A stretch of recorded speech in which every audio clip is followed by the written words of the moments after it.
네, 반갑습니다. 너아라 TV를 시청하고 계시는 애국 국민 여러분, 또 나라와 민족을 위해 깨어 기도하고 계시는 애국 성도 여러분, 지금부터 54번째 전광훈 목사님의 옥중서신을 전해드리도록 하겠습니다. 존경하는 국민 여러분, 돌아가는 세상을 보시면서 얼마나 걱정이 많으십니까? 제가 작년 6월 8일 시국 선언을 했을 때 많은 국민들이 설마 나라가 망하기까지 하겠느냐고 말씀하셨습니다. 그러나 오늘날 세상 돌아가는 것을 보십시오. 제가 말씀드린 것과 똑같이 되지 않았습니까? 앞으로도 반드시 제가 드리는 말씀대로 될 것입니다.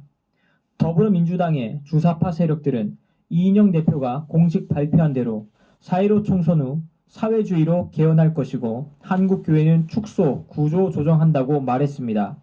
이들이 말하는 사회주의는 곧 북한식 공산주의를 말하는 것입니다.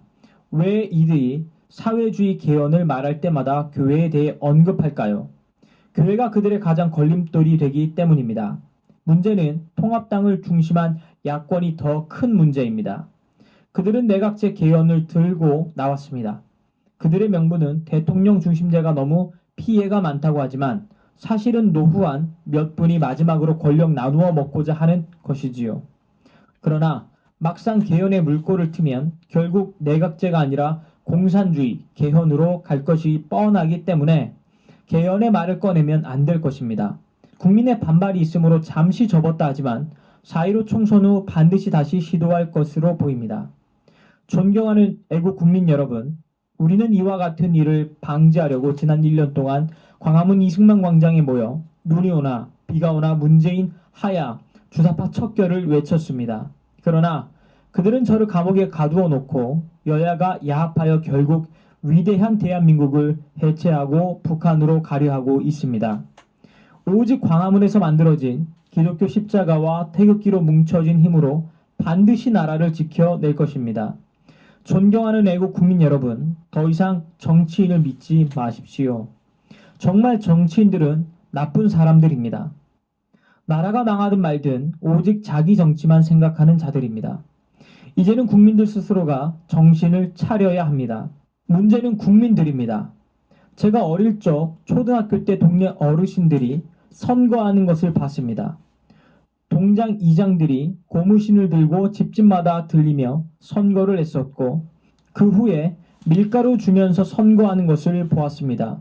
세월이 60년이 흘렀는데도 국민들은 그대로인 것 같습니다.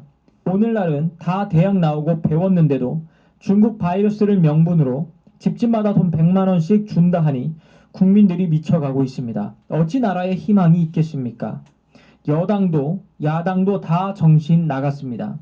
이럴 때일수록 국민들께서 정신을 바짝 차리고 정치인과 정당들이 무엇을 추구하는지 본질을 잘 분별하여 4.15 총선에서 반드시 나라를 지켜내야 할 것입니다. 무엇이 최선의 길인지 기도하기를 바랍니다. 나라가 무너지는 데는 순간이지만 다시 세우는 데는 100년이 걸린다 합니다. 이 위기를 극복하기 위해 전 국민들에게 전파합시다. 더 이상 속을 수는 없습니다. 오늘도 종북 세력과 싸워 이깁시다. 국민혁명의장 전광훈 목사 드림.